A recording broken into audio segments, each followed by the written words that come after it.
Alors, avant de passer à la dernière table ronde sur l'alimentation, on va vous proposer, comme promis annoncé, un petit temps plus politique. Et je vais inviter du coup les différentes personnes du Conseil du réseau Territoire Énergie Positive qui, d'ailleurs, s'étaient déjà présentées à vous mercredi. Alors peut-être qu'il y a quelques personnes qui n'étaient pas présentes. Je vous en prie, venez.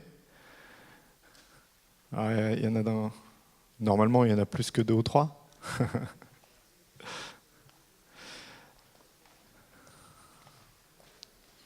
Alors n'allez pas trop loin, hein. Ne vous masquez pas dans l'ombre. Et donc, comme on l'évoquait dans le cadre des rencontres Territoire Énergie Positive, ah bah vous êtes quand même tous dans l'ombre. On s'est dit que c'était l'occasion, finalement, à chaque fois qu'on se rencontre, il y a cette frustration de voir une qualité d'initiative, des choses extrêmement concrètes, et de se dire, mais en fait, ce message-là, cette réalité-là des actions concrètes a du mal, ne serait-ce qu'à être connu, finalement, on évoquait l'État, d'être connu au sommet de l'État et même presque d'être connu au niveau régional sur les services déconcentrés. Et l'idée réellement pour nous, c'est du coup de commencer peut-être plus fortement à pousser la question du politique au sein du réseau TEPOS. Ce pourquoi je vais donner la parole à 3 représentants du Conseil TEPOS au nom d'une grande partie d'entre eux, si ce n'est la totalité, signataires d'une tribune que vous aurez l'occasion, donc vous en aurez la synthèse immédiatement, mais vous aurez l'occasion de la lire dès aujourd'hui et d'ailleurs de la co-signer si vous partagez l'esprit de cette tribune. Patrick Barbier, non, pardon, Jean-François Caron, ça y est, j'ai déjà perdu mon fil. Bon, je pense que Jean-François, vous avez déjà fait une bonne introduction à ce que vous allez rappeler maintenant. Mais je vous en prie, je vous laisse la parole. Bon, en fait, du coup, l'exercice, c'est de vous faire une lecture de la tribune sans vous la lire, parce que vous allez la lire, voilà. Donc, mais de vous dire l'essentiel de ce qu'il y a dedans. Bon, mais en fait, j'en ai déjà beaucoup dit. Cette tribune, elle démarre par l'idée que depuis la démission de Nicolas Hulot, c'est plus un secret, la France n'est pas sur la trajectoire qui lui permettrait de faire face à ses engagements.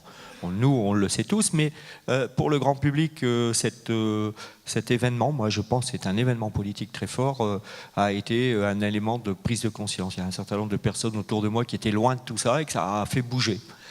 Qu'est-ce qui fait bouger les gens? C'est une question extrêmement clé. Donc derrière, est-ce que du coup on se dit que l'immobilisme, je lis un corps de phrases, hein, est-ce que l'immobilisme est en marge et que rien ne pourra l'arrêter? Ben non, ça c'est l'opinion que nous avons. Bon, et que donc les TEPOS peuvent en témoigner, que l'action locale a de nombreuses vertus, donc on en a parlé depuis tout à l'heure, hein, sur le plan emploi, sur le plan pouvoir d'achat, sur le plan redonner du sens au développement, enfin bon, je ne vais pas reprendre tout ça. Et que du coup, par rapport à tout ça, on demande au gouvernement de reconsidérer avec plus d'intérêt les territoires, puisque émergent des territoires, de ce que moi j'appelle un chaudron, émergent des réponses qui sont dans le réel et le quotidien, ça c'est quand même extrêmement important, et qui sont dans l'entrée système, dans l'entrée systémique. Voilà. Donc l'idée c'est que l'envie, je lis la phrase, et la puissance d'agir ne viennent pas d'en haut ni seulement d'en bas, mais d'une volonté de faire ensemble. Ça, c'est quelque chose que je ressens très très fort.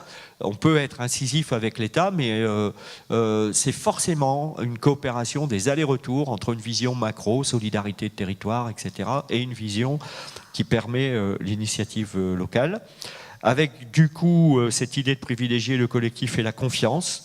Les territoires, c'est l'implication des acteurs, la construction de nouvelles alliances, des nouveaux modèles économiques et de nouvelles solidarités, et donc finalement réconcilier, mais là ça devient redondant, l'économique, le social et l'environnemental. Voilà, ça c'est nos, je dirais, nos motivations à agir. Et après je redonne le micro aux collègues. Ouais. Patrick Barbier, maire de la commune de Muttersols. Merci Jean-François. Économie, écologie, tu as terminé là-dessus. Juste au passage, vous les écrivez, vous les mettez les uns au-dessus des autres. Il y a 2 lettres de différence. En fait, je ne veux pas vous faire l'injure de vous en dire l'étymologie, vous la connaissez, c'est la même chose. La seule différence, c'est que l'économie, c'est le court terme. C'est ce qu'on fait tous les jours là, dans nos territoires, c'est habiter ensemble, travailler ensemble, se déplacer ensemble, se cultiver ensemble, éduquer nos enfants. À court terme, tout de suite, aujourd'hui, Et l'écologie, c'est la même chose, sauf que c'est pas. Alors, je ne vais pas dire à long terme, non, c'est demain. C'est demain, c'est au mieux le moyen terme. Et là, ce qu'on demande dans notre tribune, c'est de mettre en place le cercle vertueux des moyens. Alors, c'est pas écrit comme ça dans la tribune, mais je cite les auteurs, c'est le SCOT des Vosges centrales qui nous a montré un super graphique. Et ce qu'on demande dans cette tribune, c'est l'amorçage de la pompe. Pour mettre en place ce cercle vertueux des moyens, à un moment donné, il faut amorcer.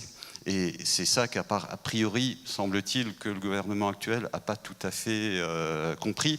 Il fait de nous le réceptacle des aspects réglementaires, les plans climat, les plans globaux de déplacement. Donc on veut bien sûr, mais on sait bien que si derrière on n'est pas en mode projet, ben, il ne se passera pas grand-chose. Hein. La première génération des plans climat, c'est au mieux du papier. Hein. Et donc ce qu'il faut, c'est pas du papier, c'est des projets. Alors, je suis alsacien, je ne vais pas pouvoir m'empêcher de parler de l'État qui est juste de l'autre côté du Rhin. Alors, je ne vais pas vous parler de l'Allemagne. C'est quoi l'État qui est de l'autre côté du Rhin, en face de l'Alsace? C'est le Bade-Wurtemberg. C'est un État. Et là, vous avez des territoires. Alors, ce n'est pas des territoires à énergie positive, c'est des territoires à énergie super positive. Ils n'ont pas trouvé des mines d'or, mais presque. Quand Jackie, tu dis il suffit de regarder sous nos pieds et de lever la tête, là-bas, ça fait 30-40 ans qu'ils le font. J'ai aussi un autre exemple qu'on connaît tous, les maires, c'est l'eau. Moi, je suis dans une communauté de communes où on vient de reprendre la gestion de l'eau en régie. Et depuis 2-3 ans, c'est des économies en centaines de milliers d'euros quand on le fait en direct. Sur l'énergie, c'est pareil. Les communes allemandes, là, le cercle positif, elles ne sont plus du tout allées demander de l'argent, ni au gouvernement fédéral, ni à leur land. Elles revendent leur énergie et là, on a un exemple récent. Elles emploient de l'ingénierie au sein des régies d'électricité. Voilà, c'est ça qu'on demande. Et Béatrice, je crois que tu vas faire une proposition assez concrète là-dessus. Oui, on est à Montmélian. Moi, je suis heureuse il y a eu l'appel de Marseille hier. Alors, c'est les grandes régions de France, c'est dans une grande ville de France. Ce matin, c'est des TEPO, c'est à Montmélian, mais ça s'appellera quand même l'appel de Montmélian. Et comme on est à Montmélian, il faut qu'on parle de choses très pratiques et très concrètes. Et ce matin, on fait une vraie proposition. La proposition, c'est que l'État puisse attribuer à nos collectivités, à toutes celles qui ont envie, qui sont désireuses d'entrer dans une démarche un peu différente, celle notamment des territoires à énergie positive, ou en tout cas qui ont vraiment envie de voir autrement le développement de leur secteur, d'une dotation climat-énergie. C'est important que l'on puisse voir un peu à long terme. Le long terme avec l'État, ça peut être sous la forme d'un contrat qui pourrait durer suffisamment longtemps, par exemple le temps d'un mandat, 6 ans, pourquoi pas, pour nous permettre de nous voir venir et de poser une politique développement durable digne de ce nom. Ce contrat passé avec l'État, parce que c'est important, on le sait bien, en matière d'énergie, il faut toujours pouvoir contrôler les résultats et c'est important que l'État puisse nous accompagner financièrement en vérifiant notre volonté, mais surtout les résultats d'une politique mise en place. C'est l'objet même d'un contrat qui pourrait être fait sur la base des plans climat quand ils existent sur nos territoires. Voilà, on dit dans cet appel, nous ne pouvons plus regarder ailleurs, il n'est plus l'heure d'empiler des dispositifs provisoires.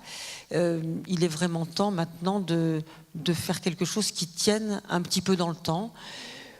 Cet appel, il est un appel aux autres territoires, c'est évident, à s'engager comme nous l'avons fait pour certains depuis très longtemps.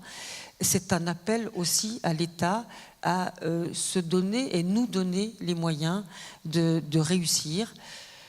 Voilà, je crois que j'ai à peu près tout dit. On en a besoin pour nos concitoyens, pour les associations dans lesquelles les citoyens se retrouvent, pour nos entreprises, pour nos collectivités, pour tout simplement vivre mieux sur nos territoires et sur cette planète. Merci beaucoup. Peut-être De manière symbolique, et vous êtes plutôt bien échauffés maintenant. Si certains d'entre vous partagent ce qui est proposé là dans cette tribune, je vous invite à vous lever et à nous applaudir tous ensemble.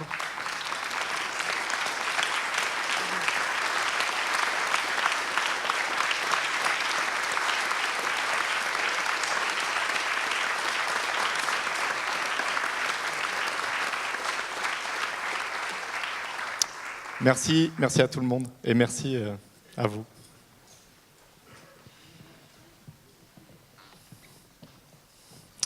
Alors Madeleine Charrue, qui était présente en tant que membre du conseil, je vous invite à rester, directrice de Solagro, vice-présidente du CLER, puisqu'on va maintenant passer à la troisième et dernière table ronde de la matinée sur les questions d'alimentation.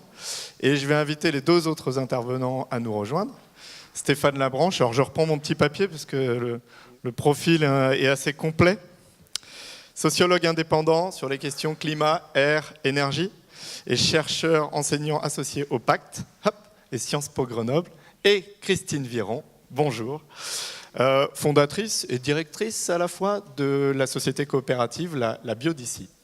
Donc merci, je vous invite à vous asseoir.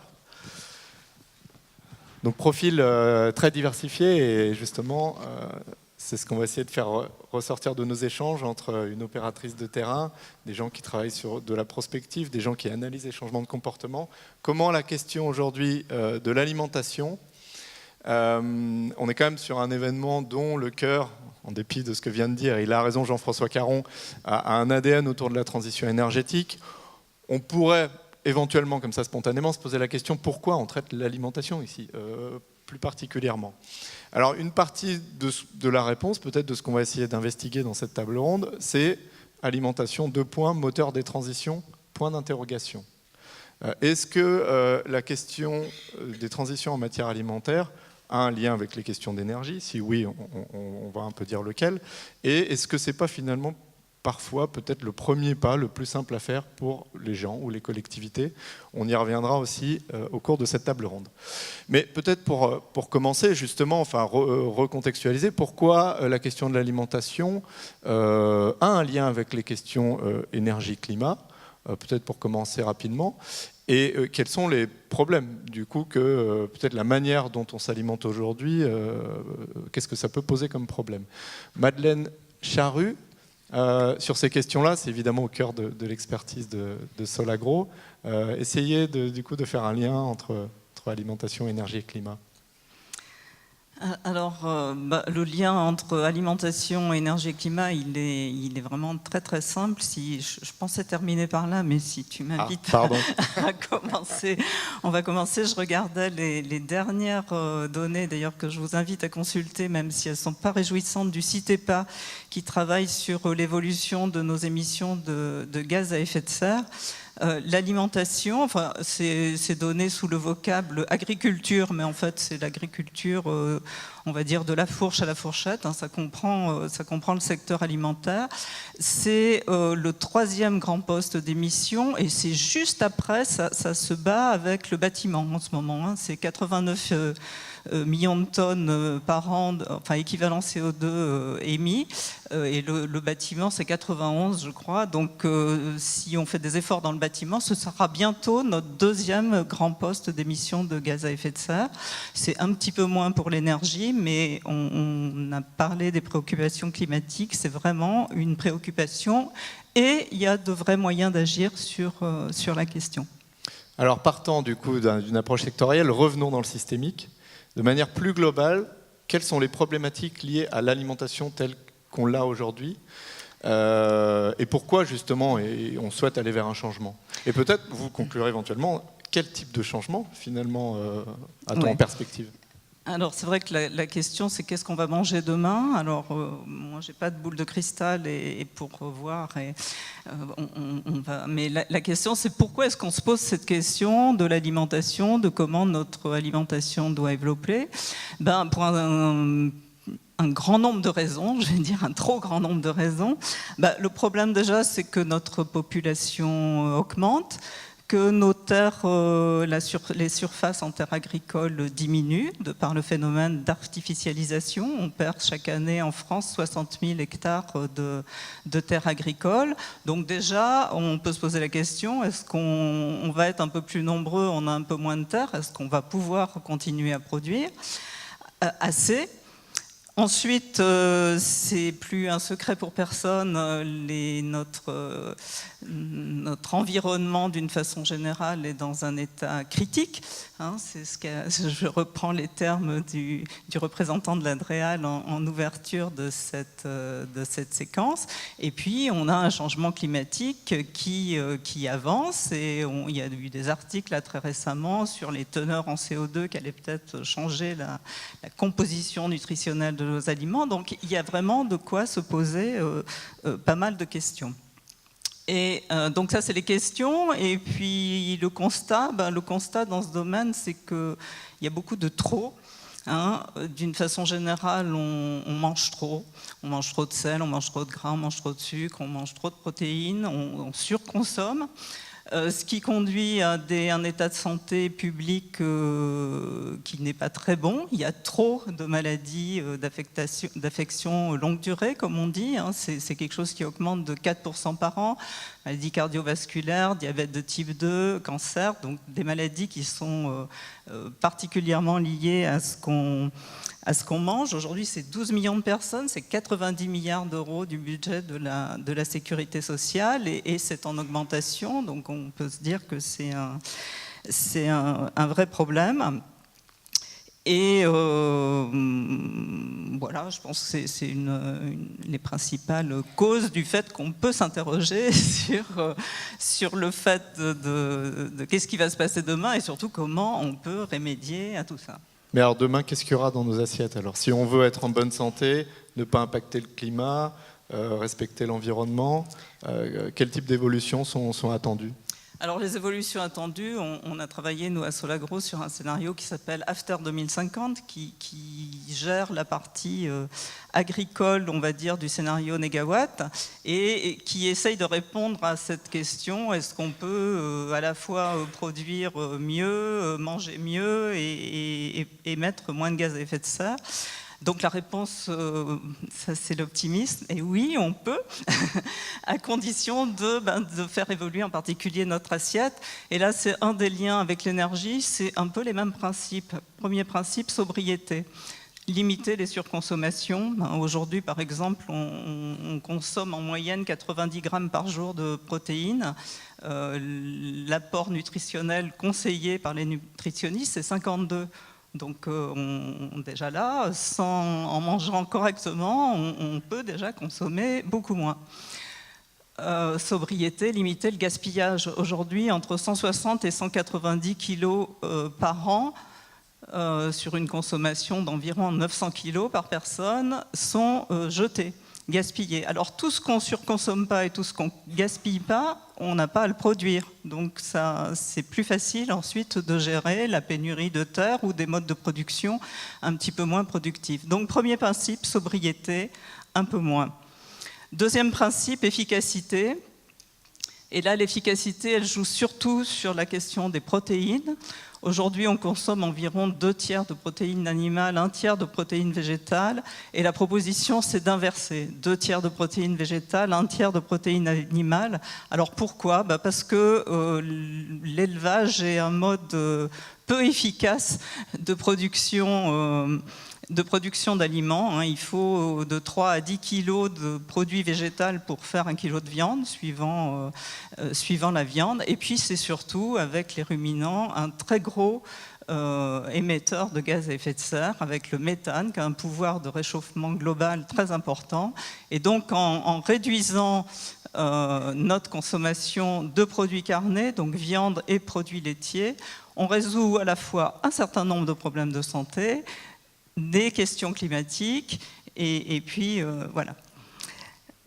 Vous voulez quand même pas que les vaches disparaissent des campagnes? Non, on ne veut pas que les vaches disparaissent des campagnes, surtout dans les zones comme ici où il n'y a que de l'herbe.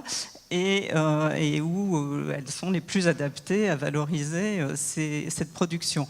Par contre, vous savez que toutes les vaches ne mangent pas que de l'herbe, elles mangent beaucoup de maïs et de soja importés des Amériques, et là, on peut avoir des réductions de cheptel plus intéressantes et plus vertueuses du point de vue de l'environnement. Quand les vaches elles-mêmes ne sont pas importées des Amériques en petits morceaux.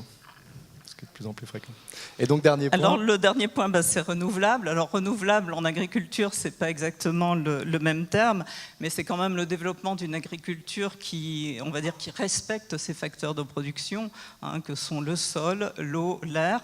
Donc, les respecter, c'est moins les polluer. Et donc, on va vers des... C'est la deuxième, quand on dit c'est possible, oui, en réduisant l'assiette, et oui, en faisant évoluer nos modèles agricoles, parce que c'est pluriel, vers des modèles plus respectueux de leur environnement. Alors, donc on a une idée du coup de ce qu'on pourra avoir dans l'assiette. Je pense que dans le scénario After, on voit des images, c'est intéressant, je vous inviterai à vous... pas ici, mais je vous inviterai à vous y référer, ça illustre concrètement ce qu'on peut avoir devant soi à table. Et c'est pas la révolution. Non, c'est pas du tout la révolution. On a une de nos administratrices avait pesé un repas d'aujourd'hui type, et puis fait un repas à 2050 avec les préconisations. Il y a un verre de lait de moins, il y a un petit bout de côtelette en moins, il y a plus de fruits et légumes, de fruits à coque et de céréales, mais on ne révolutionne pas le système alimentaire. Et d'ailleurs, aujourd'hui, c'est l'alimentation, c'est un régime de type méditerranéen ou démitarien.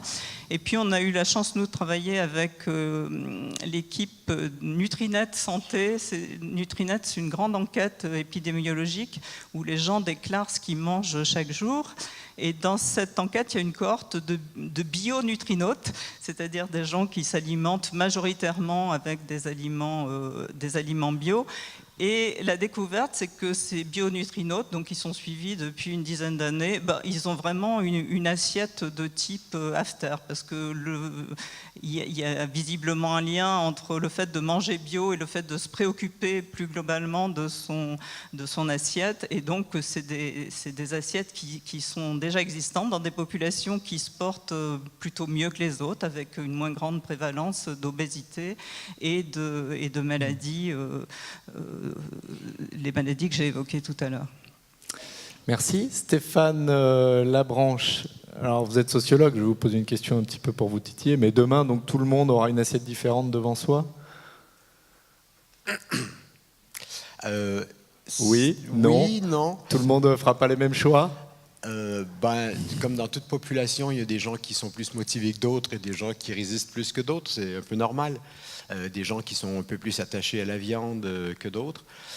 Donc, il faut prendre ça en compte. Moi, je trouve qu'il y a une différence sur l'alimentation par rapport aux autres secteurs de l'énergie et du climat, c'est qu'il y a une dimension symbolique, anthropologique même, qui est très, très, très forte. Partout sur la planète, même dans les pays pauvres, si on vous invite, on va tuer le poulet. Pourquoi ? Parce que la viande est un signe de richesse, qu'on mange assez et on veut faire plaisir à. Et ça existe encore même dans les pays industrialisés.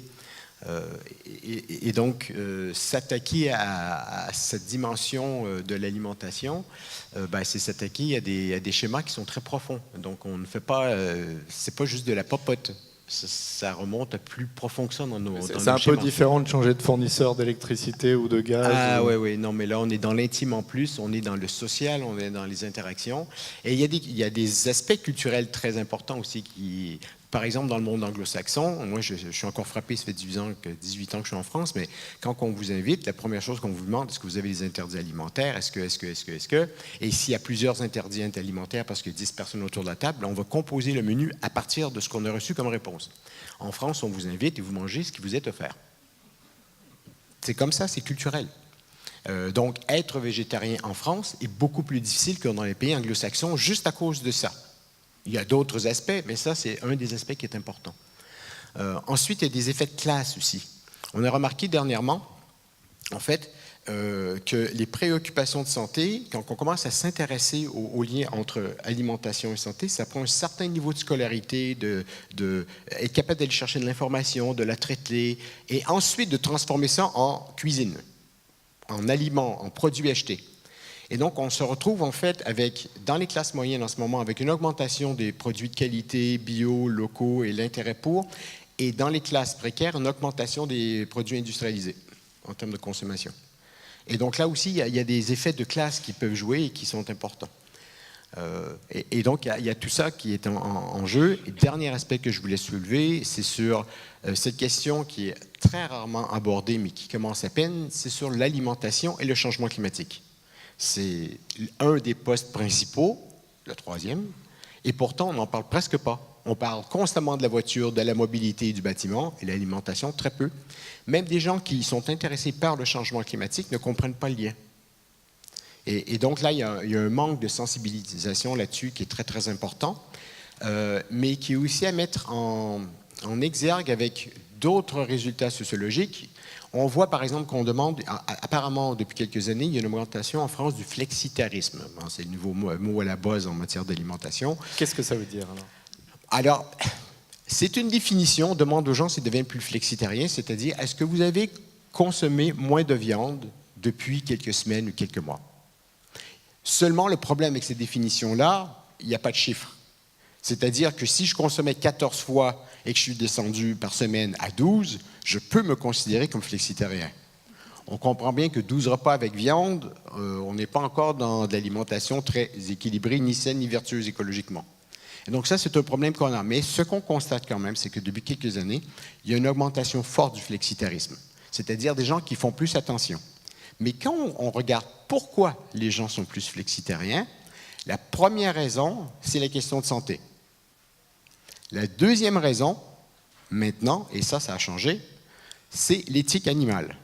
Donc, les opérations coup de poing, vidéo YouTube, etc., qu'on a vues depuis 4-5 ans, ont un effet. Donc, sociologiquement, c'est super intéressant.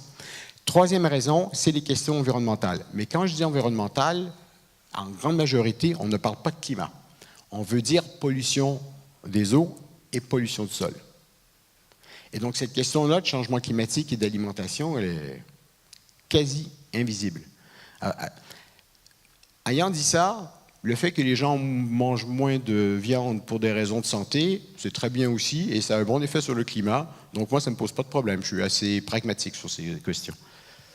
Mais n'empêche que une sensibilisation et une information concernant le changement climatique, le lien entre changement climatique et alimentation, viendrait combler des trous et viendrait apporter des arguments supplémentaires pour faire un peu plus attention à ce qu'on mange et aussi à ce qu'on achète en termes d'alimentation.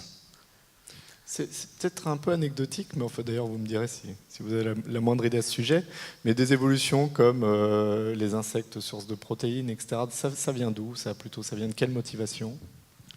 Alors, en fait, je vous raconte juste une anecdote. J'enseigne un cours à Sciences Po c'est sur le climat et l'énergie, et les étudiants, suite à ce cours, vont rédiger un mémoire d'une 50aine de pages sur un sujet lié au changement climatique.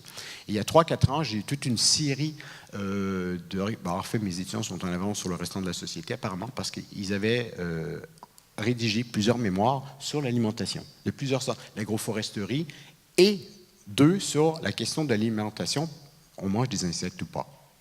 Et d'où provient. Et en fait, il y a un bilan technique et scientifique sur les insectes qui est absolument d'une efficacité redoutable comparativement à n'importe quelle autre forme de protéines. Un insecte, c'est 90% de protéines quand vous le bouffez. Ce qu'il faut savoir, c'est que dans la plupart des pays du monde, dans la majorité des pays, plus de 3/4, on mange des insectes. Et ça fait partie de la consommation quotidienne normale. En termes de rendement d'énergie et de matière qu'on donne pour obtenir un résultat, c'est d'une efficacité redoutable aussi. Donc, il y a plusieurs bonnes raisons de le faire, mais je reviens à la symbolique et aux représentations sociales dont je parlais au départ. On peut peut-être imaginer ici dans la salle, prendre une sauterelle, la mettre dans l'huile friture et la manger, ça peut passer. Mais quand on commence à parler des petits vers larves de farine blanc, là, ça passe déjà beaucoup moins. D'ailleurs, je le vois dans vos sourires. Et donc, l'idée, c'est, est-ce qu'il n'y a pas des manières de faire du marketing, de faire de la transformation des protéines d'insectes pour en faire des insectes burgers, pour en faire de la protéine pour les sportifs, des choses comme ça. Donc, c'est de passer par la bande pour tenter d'augmenter l'acceptabilité et de modifier les représentations sociales sur la question de est-ce que je mange un insecte ou pas. Alors on va changer d'échelle parce que là on s'adressait aux comportements individuels, d'ailleurs naturels dans leur environnement anthropologique, le contexte, le plan Nutrinet Santé par exemple va aussi introduire des changements, déjà des orientations qui peuvent induire des comportements individuels, c'est les manger, bouger, les 5 fruits et légumes par jour, mais aussi des obligations légales. En particulier, une qui va vous concerner, enfin concerner l'activité que vous gérez, Christine Viron, qui est celle d'une coopérative qui met en lien des producteurs avec des consommateurs. Est-ce que vous pouvez nous expliquer un petit peu quelle est votre activité plus précisément et voilà comment l'initiative est née? Oui, donc nous, on n'est pas en direct avec les consommateurs, on s'adresse à la restauration collective principalement et par extension à la restauration commerciale. Donc on est une plateforme en fait physique de producteurs et transformateurs bio ou conversion, mais on ne prend pas de conventionnel par choix, et locaux à destination donc, de la restauration collective et commerciale. On est basé à Chambéry et on dessert, on est territorialisé et notre territoire c'est les Pays de Savoie et par extension l'Ain parce qu'aujourd'hui il n'y a pas d'initiative similaire donc il y a de la demande, mais si un jour il y a une plateforme sur l'Ain, on n'a pas vocation à aller s'étendre géographiquement. Voilà. Donc l'initiative, elle date de 2010. Donc on était effectivement, j'étais l'une des cofondatrices. On était 2 à l'origine, mais notre projet dès le départ, c'était de faire un projet collectif. C'était pas du tout un projet entrepreneurial classique. Et c'est pour ça qu'on a souhaité faire une société coopérative d'intérêt collectif. Bon, on s'est créé sous forme d'association parce qu'il a fallu le temps de la maturité, mais pour pouvoir impliquer dedans les différentes parties prenantes, donc les producteurs, qui sont les principaux bénéficiaires, les salariés, des bénévoles, on a droit à ça aussi comme les associations, donc qui apportent des compétences et un peu de temps, et puis les collectivités, et puis donc j'en profite pour dire que la ville de Montmélian a été la première collectivité à s'intéresser à notre projet et à rentrer dans la SIC, et ça apporte un autre regard, et c'est vraiment intéressant d'avoir tous ces regards croisés. Donc vous rassemblez, vous êtes plutôt né à l'initiative des producteurs? Non, en fait, ça dépend des... Alors, parce que des initiatives comme nous, il y en a une vingtaine en France. Oui. Et d'ailleurs, on travaille ensemble. Comme on est territorialisé, on est tous sous forme d'association ou de SIC. Et donc, on est en train de... Voilà, on s'est fédéré sous forme d'une association qui s'appelle Manger Bio ici et maintenant. Et on mutualise toutes sortes de choses, des compétences, parfois des appros aussi, quand on doit travailler à un échelon plus régional. Voilà. Donc... j'ai oublié votre question. Moi aussi. Oui, voilà. On est quitte. Ah oui, elle qui était à l'initiative. Merci, oui, c'est ça. C'est juste pour voir si vous suivez bien mon point pour la salle. Oui, donc effectivement, il y a des territoires où ça vient des producteurs. C'est quand même souvent le cas. Là, il se trouve que ce n'étaient pas les producteurs qui étaient à l'initiative, mais voilà, moi. Et puis donc du coup, j'ai embarqué une autre personne qui travaillait avec moi à l'époque. Je fais un petit coup de pub parce que c'est quand même une enseigne qui a été la première avant que la loi ne l'impose à supprimer tous les pesticides. Donc j'étais chez Botanique à l'époque et je m'étais occupée de toute cette démarche de conversion de l'enseigne au jardinage écologique, qui a été absolument passionnante en termes de conduite de changement et qui m'a permis aussi de prendre conscience de ce que ça a engagé, toute cette conduite de changement, et de pouvoir l'utiliser aujourd'hui. Et donc on était 2 au départ, et voilà, mais on a été chercher du coup des producteurs autour très rapidement, parce que c'est eux les principaux bénéficiaires et parties prenantes du projet. C'est pas toujours évident, hein, parce qu'il y a forcément un peu de méfiance aussi quand on n'est pas de ce monde-là, etc. Donc c'est pour ça d'ailleurs qu'on a d'abord créé une association, pour laisser le temps de démarrer, pour que voilà, qu'ils voient qu'il y a une réalité concrète derrière. Ils ont parfois été un petit peu échaudés aussi par les coopératives, les agriculteurs. Donc voilà. Et du coup, on a fait cette transformation en SIC en 2012. Voilà. Et maintenant, on est une trentaine d'associés dans la coopérative. Et alors donc, ce qui est intéressant, c'est que du coup, vous adressez toute la chaîne, du producteur à un certain type de consommateur. Ce qui peut nous amener justement sur la question moteur des transitions qu'on évoquait tout à l'heure. Changer d'assiette, est-ce que c'est moteur de transition et quelle transition? Alors, Madeleine Charrue, sur cet aspect-là, justement de l'objet final de ce qu'on met dans son assiette, qu'est-ce qu'on espère transformer en amont? Je voudrais peut-être revenir sur quelque chose que tu as dit avant, parce que tu as parlé du PNA Nutrinet. Oui, voilà. De manière un peu confuse. Il y a des petites confusions. Donc Nutrinet, c'est une enquête de consommation pour voir l'effet de la consommation sur la santé. Le plan national. Et par contre, ce que tu évoquais, c'est le plan national nutrition santé, qui est donc le fameux aujourd'hui, c'est manger, bouger, consommer 5 fruits et légumes par jour. Et ce qui est intéressant de savoir, c'est que le prochain PNNS, a priori, devrait véhiculer des messages très différents et qui vont vraiment dans le sens de ce qu'on préconise en termes de changement et d'évolution de l'alimentation. Donc pour des questions de santé uniquement, hein, puisque le PNNS jusque-là ne se préoccupe pas d'environnement.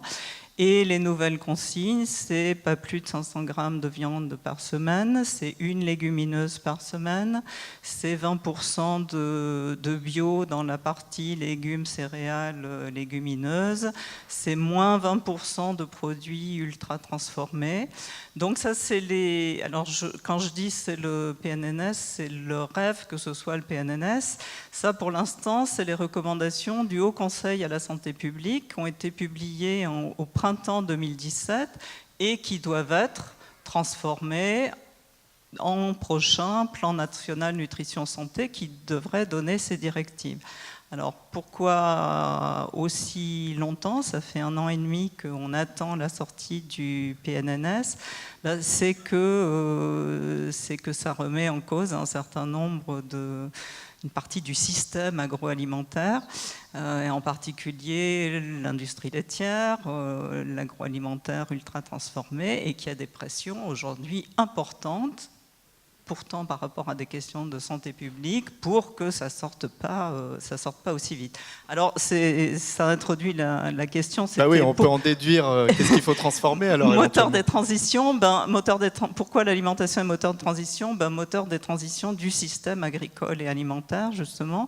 C'était la bonne idée des États généraux de l'alimentation de dire quelle alimentation voulons-nous et quel du coup mode de production agricole et de transformation va derrière. Bon, les états généraux de l'alimentation, l'idée de départ était bonne, le résultat n'est pas tout à fait à la hauteur des attentes, mais on est quand même dans cette logique-là, c'est-à-dire que le consommateur est prescripteur.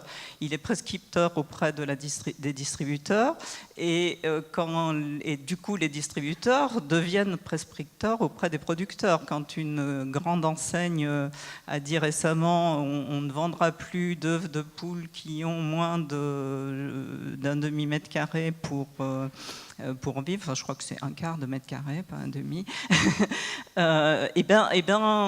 les producteurs de poules sont en train de revoir leurs élevages. Donc le fait de changer d'assiette, et ça c'est un pouvoir qui appartient à tous, enfin, c'est assez facile, on fait son panier ou son caddie toutes les semaines et on peut choisir ce qu'on met dedans, peut entraîner des transitions bien plus importantes derrière l'ensemble du système. Christine Viron, par rapport à ça, donc vous travaillez avec des producteurs aujourd'hui, vous avez évoqué peut-être les difficultés qu'ils avaient à vous voir débarquer, vous, d'une grande enseigne, pas forcément de leur univers. Comment vous vivez du coup sur le terrain finalement cette logique de transition de cette profession, mais aussi, peut-être en allant de l'autre côté de la chaîne, les gens qui le fournissent, les cantines? Est-ce que, de la même manière, il n'y a pas un travail important à mener avec les acteurs de ces cantines? Oui, il y a un travail qui est important parce qu'effectivement, il y a des degrés de prise de conscience et d'engagement qui sont très différents. Mais je voulais juste rebondir avant ça sur pourquoi. Alors là, on parle du consommateur et d'une transition individuelle. Mais je pense qu'effectivement, à côté de ça, et nous, c'est pour ça qu'on a choisi la restauration collective, et donc je m'adresse à vous en tant que collectivité, c'est qu'il y a vraiment aussi un levier très important de transformation culturelle de la société à travers la restauration collective, parce que ça permet de toucher un public socialement diversifié, notamment la restauration scolaire, mais même toute la restauration collective. Et donc, du coup, particulièrement les gens dont vous parliez tout à l'heure, qui, chez eux, ne consomment pas comme ça, pour différentes raisons. Manque de moyens aussi, ce que vous avez dit, par rapport... voilà, ils n'ont pas accès forcément à l'information qui permet de faire cette transition. Donc du coup, même si c'est que 4 repas par semaine, c'est hyper important que les collectivités s'emparent de ce sujet et le considèrent comme vraiment un levier de transition culturelle plus globale au niveau alimentaire et agricole. C'est vraiment parce que les enfants, c'est la génération, voilà, qui va... Ce qu'on mange dans l'enfance, enfin, on se souvient tous, on a tous des souvenirs de cantine. Donc tous nos goûts et nos dégoûts, ils se forment dans l'enfance. Et donc c'est hyper important que tous ces enfants, même si chez eux ils ont une alimentation qui est assez industrielle, etc., ben voilà, ils découvrent autre chose à travers la restauration scolaire. Et effectivement, en allant vers le bio, le local, de saison, moins de produits transformés, du coup, eh bien, il y a toute une palette qui s'ouvre. Vraiment une diversité alimentaire. Nous, on travaille avec des maraîchers locaux. Je veux dire, c'est incroyable. Et c'est d'ailleurs un des éléments qui font que le projet va intéresser des chefs de cuisine qui ne sont pas forcément branchés tout de suite là, sur la santé, l'environnement, le climat. Mais si on veut trouver des leviers autres, c'est de leur parler justement, de leur montrer des produits concrètement, de ce qu'on a. Je veux dire, des fois, on a des arrivages, mais des choses hallucinantes. Et c'est normalement un chef normalement constitué, il a quand même une fibre de créativité en lui. Donc peut-être qu'il s'est laissé embarquer dans une routine, mais à un moment donné, si on le sort un peu de son contexte et qu'on lui montre autre chose et qu'on ouvre la possibilité de faire autrement, ça devrait l'intéresser. Donc voilà. Et donc du coup, c'est vraiment nous la restauration collective. On va un peu, je l'ai dit, vers la restauration commerciale, mais c'est notre cheval de bataille, particulièrement les enfants, parce que c'est un enjeu de santé publique d'abord, mais aussi un enjeu d'éducation et de transformation de la société. Et on l'a bien redit tout à l'heure, dans les cantines comme pour les publics dont les moyens financiers sont réduits, on va se dire c'est trop difficile. Enfin, le constat, l'observation, c'est que quand on a les moyens, on peut plus facilement évoluer. C'est faux ? Moi, je veux bien rapidement dire quelque chose, et je pense que vous ne me contredirez pas. C'est qu'un repas avec un peu moins de viande, un peu moins de fromage, c'est un repas moins cher. Et le WWF a fait une belle étude là-dessus de comparaison des différents paniers. Et donc, on va dire qu'à prix égal, on peut se permettre des produits de meilleure qualité, ou on peut même réduire. Donc, le fait de ceux qui ont les moyens, c'est pas forcément une bonne raison, et je pense qu'en restauration collective, il y a aussi beaucoup pareil, on ne peut pas augmenter beaucoup le prix de la cantine, et le fait de mettre une légumineuse au lieu d'un steak, eh bien, ça permet de garder à prix constant des produits de meilleure qualité. Oui, non, mais je vais abonder. Alors après, ça dépend d'où on part, parce qu'on a une hétérogénéité de situation quand même. C'est-à-dire que si une collectivité qui met 1,30 € dans l'assiette, ça va être compliqué quand même. Bon, à partir d'1,80 €, 2 €, on peut commencer à faire vraiment des choses. Et il y a des cantines, je pense à la mairie de Montsartou, parce qu'elle est assez pionnière là-dedans et du coup un peu en pointe dans toute la démarche des cantines rebelles, du club des territoires, qui essaie de justement mutualiser les retours d'expérience à ce niveau-là. Eux, ils sont passés à 100% bio en 3-4 ans et sans changer le coût matière. Donc ils étaient autour de 1,85 €. Et ils sont restés à ce niveau-là, donc en maternelle primaire, j'entends. Et alors, par contre, ils ont effectivement engagé un changement systémique, une réflexion globale. Donc c'est la vraie conduite de changement, de projet, etc. En travaillant notamment sur la réduction du gaspillage alimentaire. Donc là, ils sont passés de genre 185 grammes gaspillés par jour par enfant à 15 grammes. Vous voyez, c'est ce genre de choses. Donc là, c'est un travail de fourmi. Alors après, il faut vraiment y mettre beaucoup d'énergie, d'envie, de motivation, etc. Parce qu'il faut vraiment éplucher ces menus. Parce que parfois, ce qui est très bon pour la santé, les enfants n'aiment pas forcément. Donc il faut trouver des compromis acceptables. Il faut aussi se former à une façon de cuisiner. Les légumes, les légumineuses, c'est pas forcément évident pour un chef qui a une formation classique de cuisiner ces produits-là. Donc il ne faut pas négliger cet aspect-là de formation pour que derrière, ça se transforme en success story, que ça marche. Donc voilà, donc ils ont fait ça. Ils ont réduit, bien sûr, rééquilibré, on va dire, les protéines animales. Donc ils doivent faire un repas alternatif par semaine, sans viande, ce genre de choses. Voilà, et puis après, ils travaillent beaucoup le produit brut, de saison. Il y a aussi des coûts cachés, sur des produits. Je veux dire, servir je ne sais pas s'il y a des gens qui seront hostiles à ça dans la salle, mais une portion de quelque chose qu'on appelle un fromage, mais qui est en fait une spécialité laitière emballée. On peut faire de mauvaise publicité, mais ça ne sert à rien de mettre 15 centimes là-dedans. Autant mettre du fromage 2 fois par semaine et le reste du temps, rien du tout. Vous voyez, on se libère des marges de manœuvre pour investir dans autre chose. Pareil sur les barquettes plastiques, c'est pas toujours évident. Hein. Là, je dis des choses très vite, mais derrière, ça engage des changements concrets, pratiques, parfois importants. Mais quand tous les jours, on met des repas dans des barquettes plastiques qui finissent à la poubelle, et que la barquette, elle coûte 20 centimes, vous voyez, ça pose des questions. Donc, alors après, changer d'une barquette plastique, qui pose d'ailleurs aussi des questions de santé, hein, à du bac gastro-inox réutilisable, bah, ça suppose d'avoir les lave-vaisselle sur les écoles, etc., etc. Donc c'est pas si simple, mais c'est possible. Et pour moi, on en a parlé, c'est que le changement, il est technique un peu, parfois on bute sur des problèmes techniques, financiers aussi, mais surtout et avant tout, comme dans toutes ces questions de transition, culturelle. Donc c'est à ça qu'il faut vraiment s'atteler, parce que c'est là où... quand il y a une volonté, il y a un chemin, toujours. Enfin, c'est pas moi qui l'ai dit, c'est Gandhi, mais c'est vrai. Dès lors qu'on a une vision de là où on veut aller, que cette vision elle est positive, que les gens, on a réussi à trouver des leviers positifs du changement, et ben, banzai, quoi, on y va, et là, tous les freins, ils s'effacent un à un. Il me semble.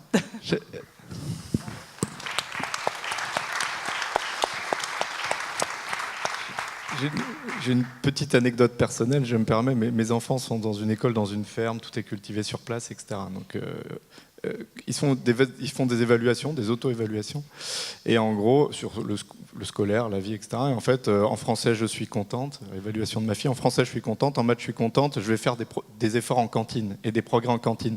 Parce qu'effectivement, tout étant local, salade, etc., c'est la raison pour laquelle elle ne voudrait pas aller à l'école. Donc, comme quoi, alors qu'on les nourrit bien à la maison, quand même.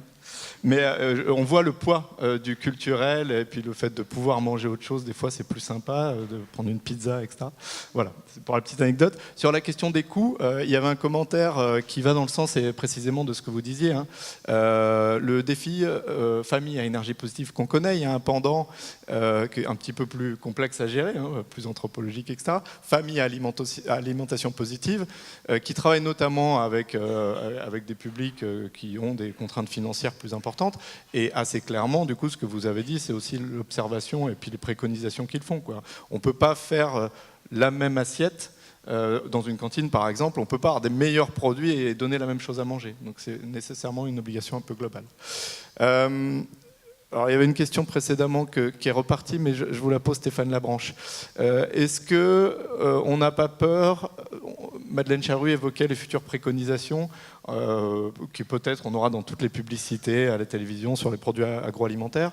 500 grammes de viande, plus de protéines, enfin végétales. Est-ce que ça ne va pas braquer éventuellement ce genre de message? Enfin voilà, comment vous analysez, vous, sur un regard de sociologue, un petit peu les injonctions qui viennent du haut par rapport à la réalité d'un changement de comportement?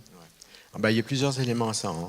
Mais on peut faire enfin un parallèle entre la multimodalité et le flexitarisme alimentaire. C'est-à-dire qu'il est beaucoup plus simple pour moi de m'asseoir dans ma voiture et d'aller du point A au point B, C, D et revenir chez moi que d'utiliser un tram, marcher un peu, prendre un bus et revenir, etc. etc.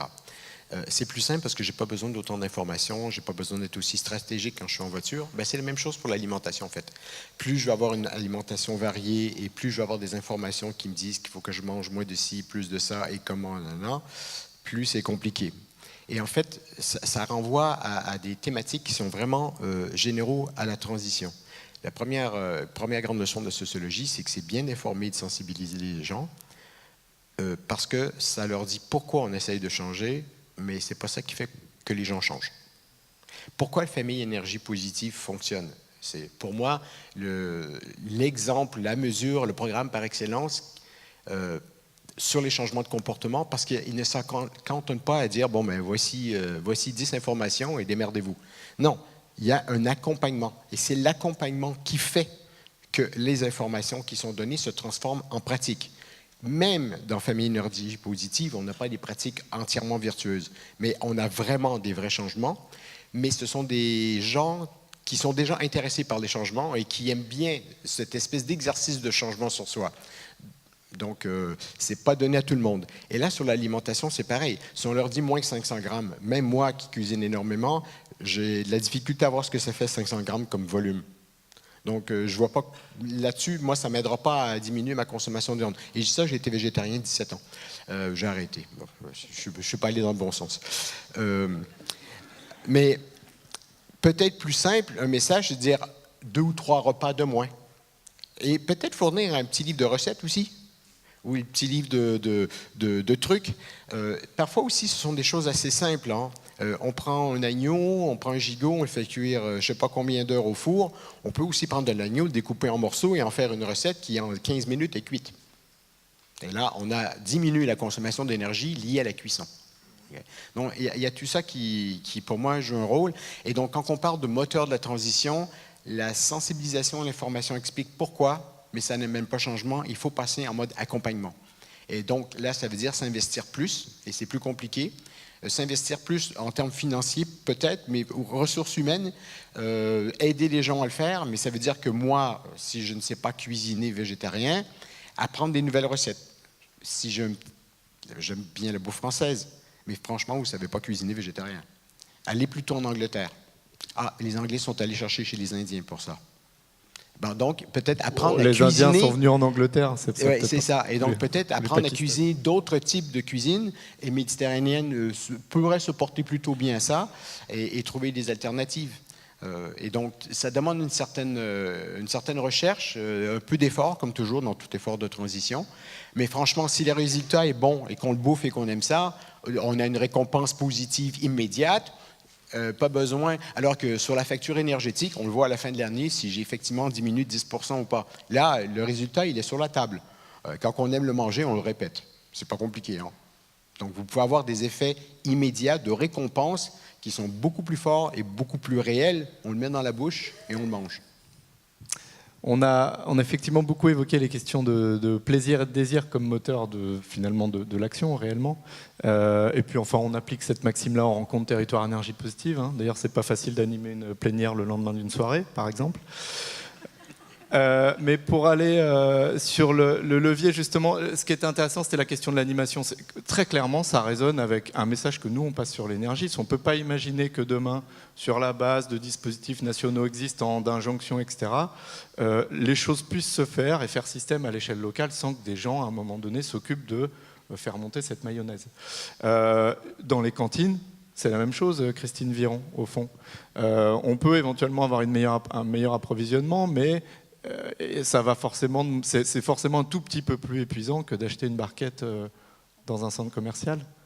Comment vous observez cette question-là? Comment vous essayez de l'accompagner, vous, ou des partenaires? C'est plus de boulot, mais c'est là où effectivement, en face de ça, il faut mettre des choses positives. C'est-à-dire que c'est plus valorisant, normalement, pour un chef de faire à manger avec ses propres mains à partir de produits bruts que d'ouvrir des boîtes de conserve. C'est un peu de boulot, quoi. C'est du boulot, mais en même temps, il y a le plaisir de faire quelque chose qui ressemble à autre chose que quand on ouvre une boîte. Et puis, de partager ça avec une équipe. Donc, je pense que c'est important aussi de s'inscrire dans une dimension de projet, donc d'avoir une équipe projet, de se dire, voilà, on a un projet de qualité alimentaire, de développer une vision comme ça, peut-être avec une progressivité de là où on veut aller, une sorte de feuille de route qui fait que on ne démarre pas taqué non plus sur 100% bio, local, etc., mais on y va progressivement. Voilà. Et puis après, je pense qu'il y a des choses qui viennent alimenter ça. On avait parlé également de...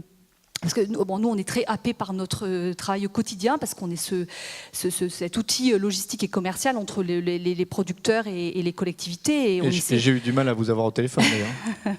Et on essaie de faire ce boulot très bien pour que du coup ça crée là aussi de la réussite, et que du coup, parce que c'est très important, si on livre pas ou pas en temps et en heure ou pas les quantités, les cantines au bout d'un moment, enfin très rapidement d'ailleurs, elles vous disent bon moi j'arrête. Donc du coup voilà, on est arc-bouté là-dessus. Bon, au-delà de ça, on essaie d'agir quand même à notre niveau pour justement appuyer sur ces leviers positifs, pour contribuer aussi à la transition plus globalement. Et donc je vous avais donné un exemple d'une chose qu'on a faite et qui a bien marché. C'est d'une simplicité, mais ça marche bien. C'est de réunir, on l'a fait avec tous les collèges, par exemple, de Haute-Savoie, donc les chefs, les gestionnaires et les producteurs. On les met à un endroit, il faut bien choisir l'endroit, le moment, etc.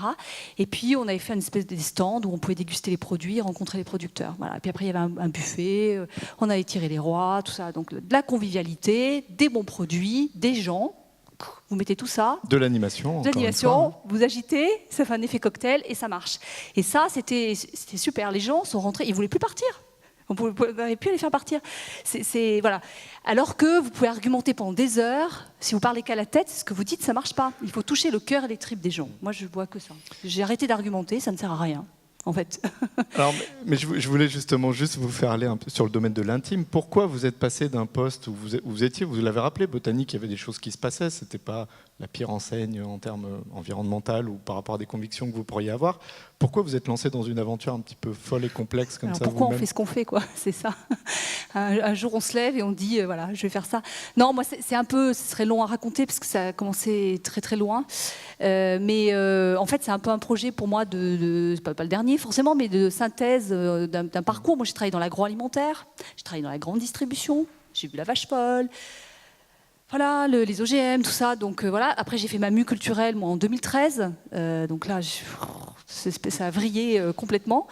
Et puis après botanique. Donc ça a été une expérience très intéressante sur cette conduite du changement. Et puis là, mon fils a commencé à manger à la cantine. Bon, c'était le Grenelle de l'environnement. Il y a eu le film Nos enfants nous accuseront. Et puis moi, ça a fait effet cocktail aussi dans ma tête.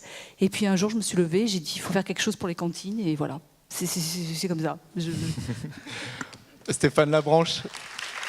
J'imagine que ça vous parle.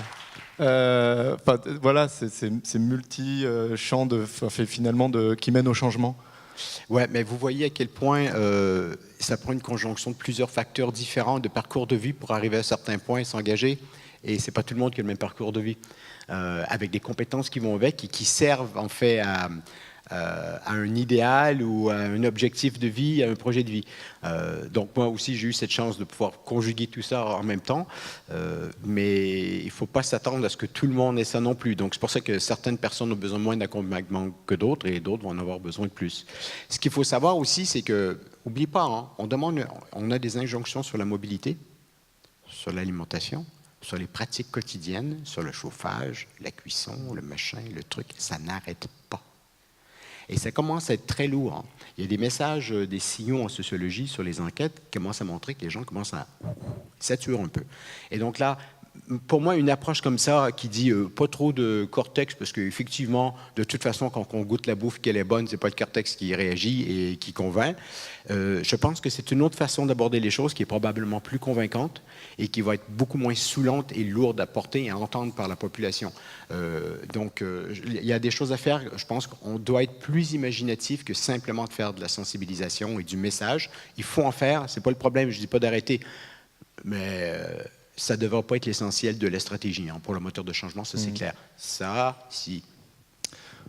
Merci. Pour revenir peut-être à la question première, alimentation, moteur des transitions, Madeleine Charru, chez Solagro, vous marchez clairement sur deux jambes, agriculture, enfin au moins deux jambes, agriculture, énergie. Voilà. Est-ce que vos observations un peu sur la manière de conduire le changement, peut-être à une autre échelle que l'échelle directement individuelle, quoique, vous intervenez aussi à cette échelle-là. Est-ce que, analogie, différence, quelle conclusion vous tireriez d'ailleurs des échanges qui... Surtout, oui, c'est ça. Moi, je trouve que ça nous amène directement. Il n'est évidemment pas question de rajouter des injonctions et d'en faire plus. Hein. La partie désir, envie, comme dans l'énergie, est primordiale et encore plus dans l'alimentation. Et là, j'ai envie de dire que comme, je ne sais pas si on l'a dit tout à l'heure, mais le titre de la tribune qu'on a présenté, c'est la transition énergétique sera territoriale ou ne sera pas. Mais la transition alimentaire aussi.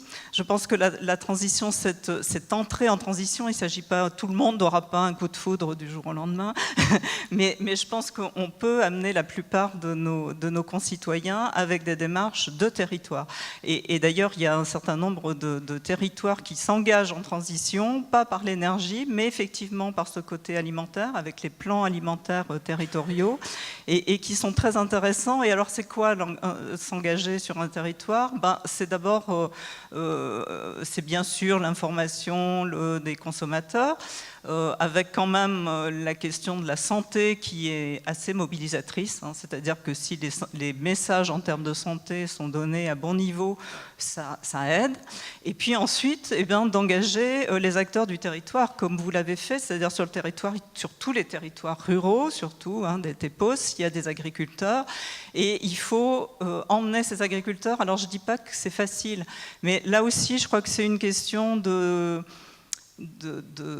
position et d'attitude, c'est-à-dire qu'il faut arrêter de dire que les agriculteurs polluent, mais il faut prendre conscience avec eux, hein, et avec les habitants et avec eux, qu'ils sont un des points clés des questions de santé publique, d'environnement, de gaz à effet de serre, donc de notre vie d'aujourd'hui et de demain. Et si on les remet au centre du jeu, on peut arriver à avancer, et on le voit sur un certain nombre de territoires, ça se passe. Et j'ai envie de dire que ce sera plus... Là aussi, il faut partir des territoires, parce que sur les territoires, on peut discuter avec les producteurs, avec qui vont évoluer, parce qu'ils ont un débouché à la cantine, parce que tout ça... C'est encore un peu difficile au niveau national, on l'a vu avec les états généraux de l'alimentation, où on a des postures, où on est encore sur la défensive, où le changement est moins facile. Donc là aussi, enfin, je crois qu'il faut vraiment que les territoires s'emparent de ces questions.